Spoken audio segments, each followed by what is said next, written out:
La ciudad de Buenos Aires. Una clásica canción de cancha esta, ¿no? Se empieza a poner frescón, ¿eh? Sí, clásica canción de cancha de Creedence. Claro, ¿no? absolutamente. Clásica canción de cancha, clásica canción de. Igual de estás con ganas de hablar de cancha, me parece. ¿Cómo?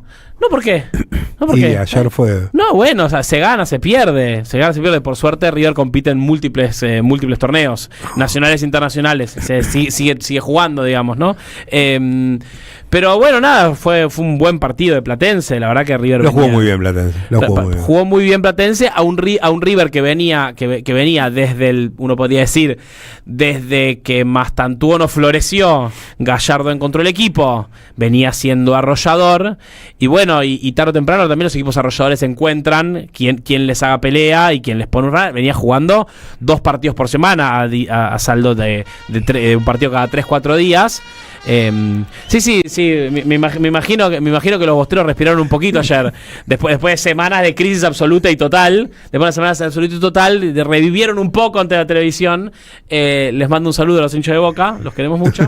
Y bueno, y obviamente River preparándose el martes a jugar a la Copa Libertadores. No sé si tienen la Copa Libertadores, es una competencia que sucede en Sudamérica, donde los mejores equipos de cada país logran competir. A veces algunos equipos que consideran que merecen participar no participan. Me están operando por en off en el programa. te están tirando fruta. Te están tirando por el off. Bien. O sea, obviamente lamenté la eliminación de River, pero fue una digna victoria de Platense. ¿Cómo está Platense, no? Dejó afuera Racing, dejó afuera River. Sí, ojo, ¿no? San Lorenzo viene ahora. Ojo. Hay que ver. Ojo con San Lorenzo. 19:39. Vamos a la política en Cubo con Manuel Saralegui.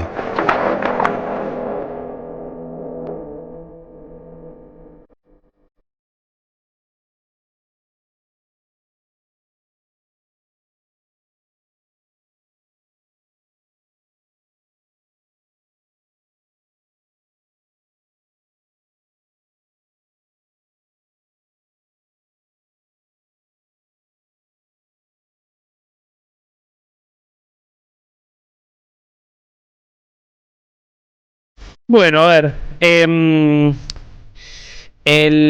domingo hubo elecciones en la ciudad de Buenos Aires. Es el sexto distrito argentino que va a elecciones. Digo distrito porque esa es la particularidad de la ciudad de Buenos Aires, que no es una provincia, ¿no? La ciudad autónoma de Buenos Aires, que desde la Constitución de 1994 elige sus propias autoridades. Una ciudad extraña, también hay que decirlo, extraña en el sentido de que la ciudad de Buenos Aires, la ciudad autónoma de Buenos Aires es parte de algo más grande, que es la ciudad de Buenos Aires, que se compone de la ciudad autónoma y el gran conurbano bonaerense, que componen una ciudad única, aunque estén separadas en términos políticos y geográficos. La General Paz es una división política, el Riachuelo es una división política, pero todo eso compone una misma gran urbe sudamericana que por la historia argentina terminó dividida políticamente. Después, a partir de 1880, digamos, a decirlo mal y pronto, después de las grandes discusiones del siglo XIX sobre qué había que hacer con el puerto, la aduana, el tesoro, la ciudad, se decidió la federalización de la ciudad, algo que se deshizo en la Constitución de 1994, que le dio autonomía, le dio posibilidad de votar sus propias autoridades. De vuelta en una conformación extraña. Las grandes urbes de América Latina no tienen esta conformación donde vos separás de alguna manera los sectores más ricos de la ciudad del resto de la ciudad, que vos separás el centro de la ciudad de su periferia. Por lo general, los centros y las periferias urbanas están unificadas políticamente, y por eso también proyectos políticos populares hacen pie en las grandes urbes, ¿no? Si uno tiene que pensar grandes ciudades sudamericanas como San Pablo, como Ciudad de México, son históricos, ¿no? Las figuras populares que se construyen, ¿no? Digo San Pablo y uno piensa en Lula, y el PT que se hizo fuerte en la zona industrial de San Pablo. Uno piensa en México y Andrés Manuel López Obrador y el Morena y es decir, los proyectos populares en Sudamérica siempre tuvieron mucha fuerza en las grandes ciudades. La ciudad de Buenos Aires en particular tiene esta separación política que hace que el peronismo, el proyecto popular, es fuerte, digamos, del otro lado de la General Paz y en el sur de la propia ciudad, pero esos 2-3 millones de habitantes encerrados en la ciudad que componen un propio electorado que ha sido históricamente esquivo para el peronismo en parte por estas razones que estoy diciendo, ¿no? La ciudad de Buenos Aires, que no es provincia, tampoco es una municipalidad, y en esa complejidad es una elección muy particular siempre, la elección de la ciudad de Buenos Aires. Con eso dicho, la ciudad, por supuesto, es terriblemente desigual y el sur de Rivadavia es distinto al norte de Rivadavia, cosas que habrá que discutir sobre la ciudad y su relación con la nación en el futuro.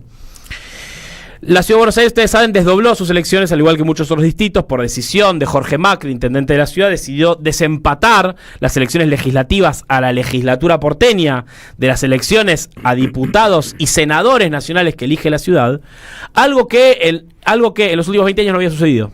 Es decir, históricamente, la ciudad de Buenos Aires sí a veces elegía jefe de gobierno en fecha separada, por ejemplo en 2011, por ejemplo en 2015, eligió en fecha separada.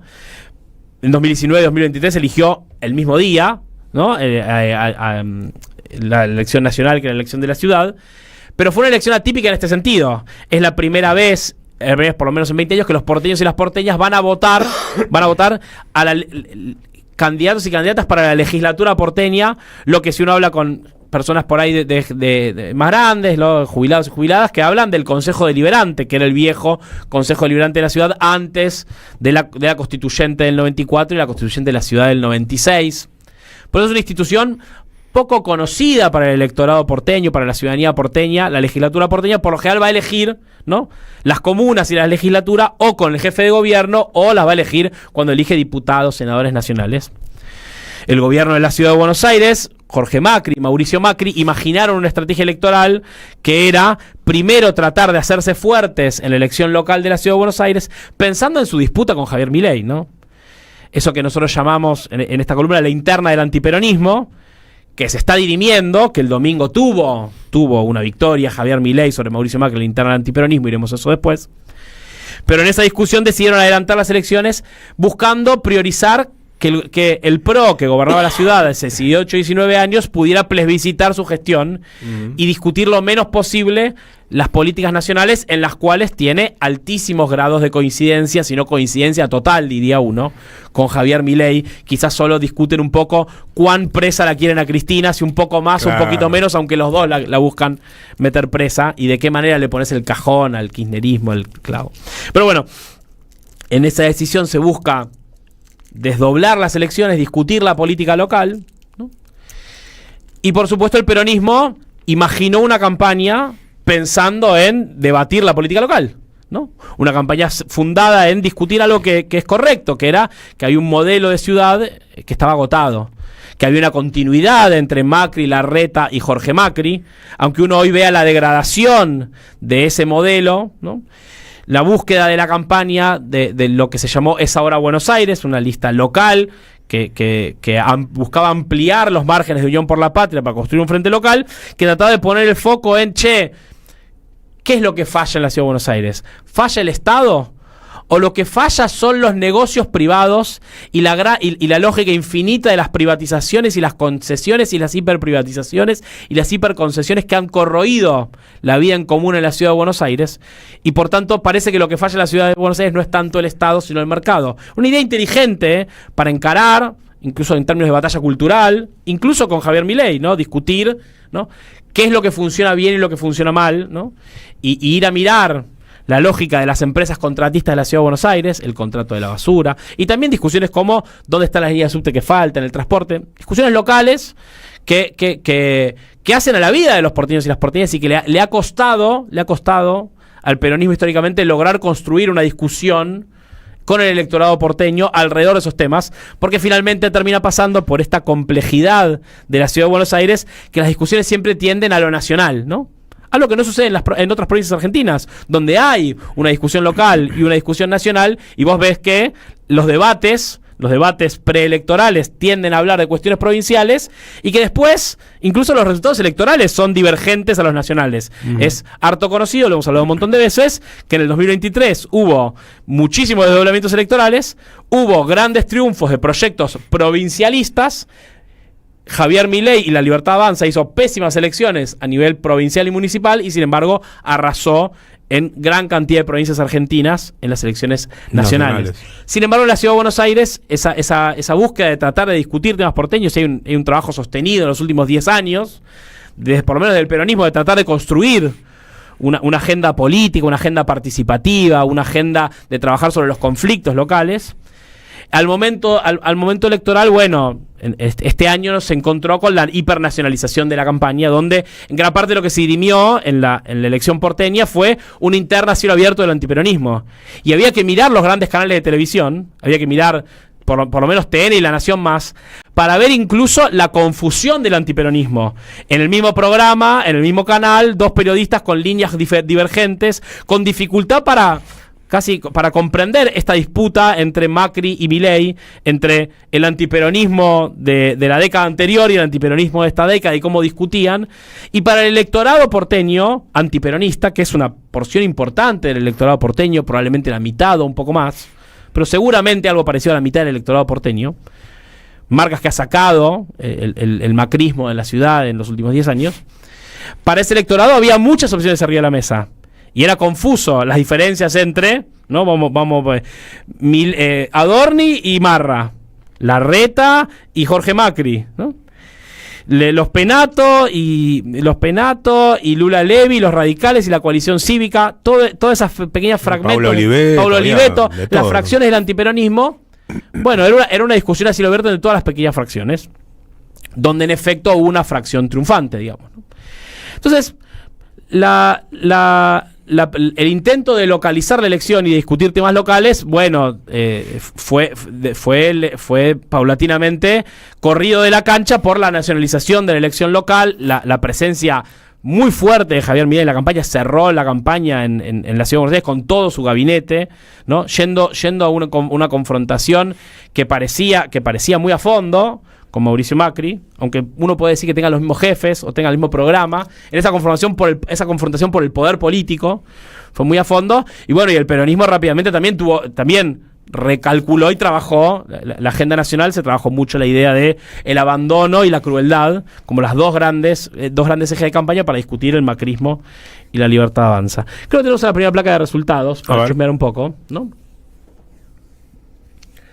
Para mirar rápido, a mí me gusta mucho mirar, hacer una separación. Yo tiendo a nuclear las comunas, y tiendo a nuclear comunas del sur, comunas del centro y comunas del norte. Perfecto. Comunas 1, 3, 4, 7, 8, 9, o sea, pasando por el eje Rivadavia, comunas 1 y 3, que incluyen Retiro, me engancha Puerto Madero, pero a grandes rasgos, Constitución, Barracas, agarrás la comuna 3, San Cristóbal, qué sé yo, Balvanera, la comuna 4, Parque Patricios, bueno, vamos haciendo. La Boca, Pompeya, la comuna 7, Flores, la comuna 8, Lugano, Soldati, Riachuelo, la 9, Mataderos, Liniers, todo eso compone el sur de la ciudad.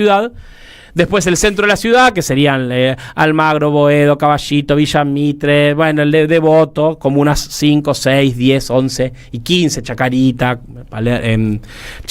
Paternal, Villa Crespo, las comunas del centro, ¿no? Y después las comunas del norte, la comuna 2, Recoleta, la 13, Belgrano, Núñez, Colegiales, Palermo. Entonces, eso me da una división de regiones, digamos, ¿no? El norte, el sur y el centro de la ciudad. Y si uno mira, ¿no? La Libertad Avanza, que sacó 30 puntos en las elecciones de la ciudad de Buenos Aires, sacó 28 puntos en el sur, 28 en el centro y 33 en el norte.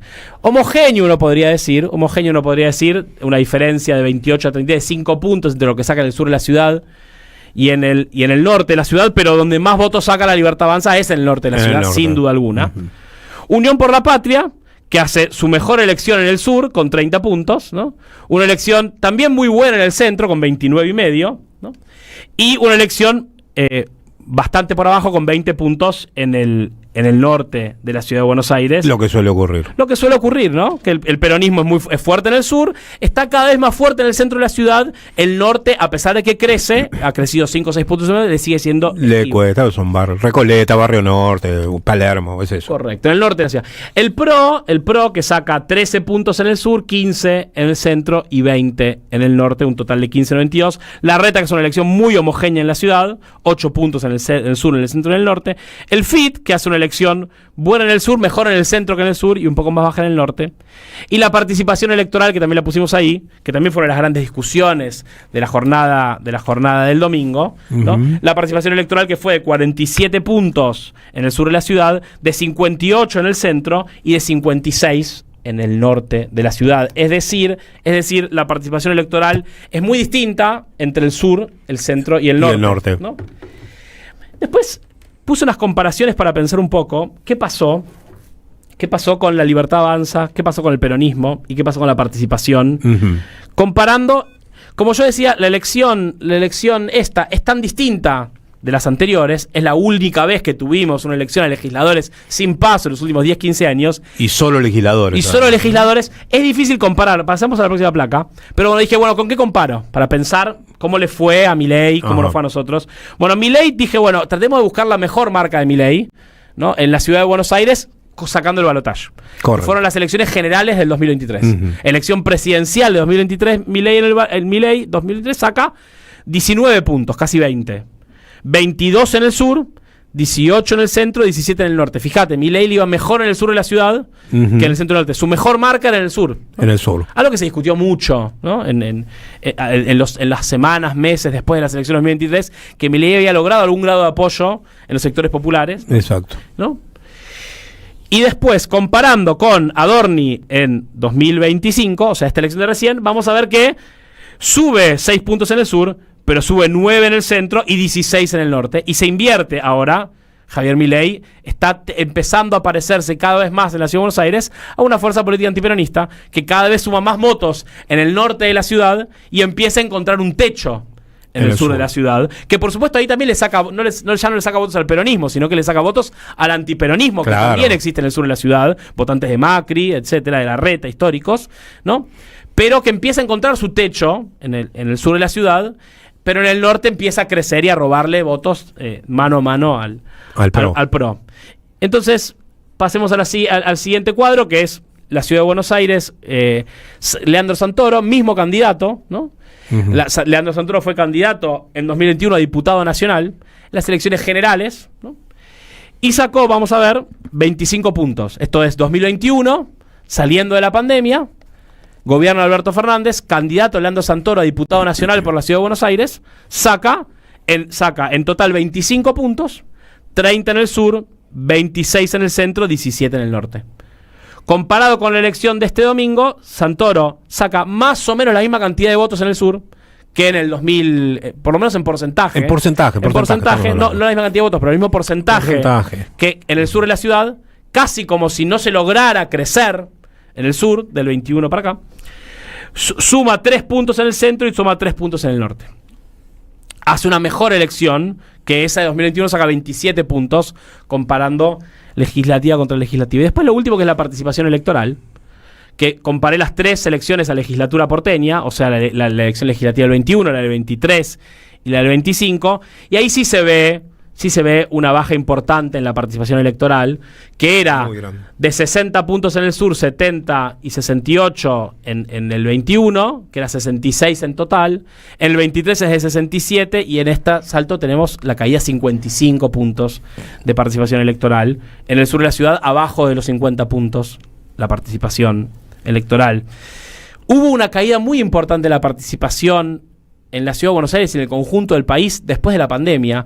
Una elección con una bajísima participación, que fue la PASO de septiembre del 21, que es una elección que va a haber que mirar mucho, porque la participación, para encontrar algo parecido a las bajas de participaciones que estamos teniendo hoy en las elecciones locales, hay que ir a mirar esa elección de la pandemia con barbijos en septiembre, e incluso estás haciendo marcas más bajas que esa. Bueno, es un mapa para la Ciudad de Buenos Aires para ir mirando cómo fueron evolucionando las fuerzas políticas. La discusión, obviamente, tiene que ver con la consolidación de la Libertad Avanza y de Javier Milei, cómo aparece la fuerza política antiperonista más importante de la Argentina. Parece que estamos yendo a eso, ¿no? A que el macrismo, que fue una variante del antiperonismo, que fue muy importante en juntar todos los votantes antiperonistas durante los gobiernos de Néstor y Cristina, que estaban un poco fragmentados en 1000 pedazos después de la crisis del 2001, ir juntando los pedacitos y construir una gran coalición antiperonista que fue Cambiemos en 2015, ¿no? O Juntos por el Cambio después, eso que hasta 2021 más o menos existió.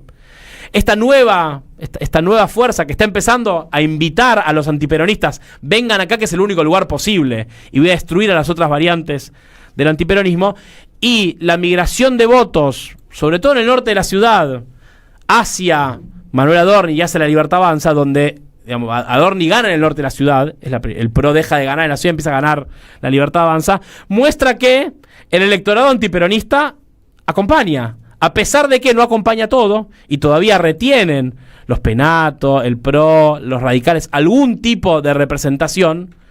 Todo indica que los votantes antiperonistas van caminando hacia La Libertad Avanza.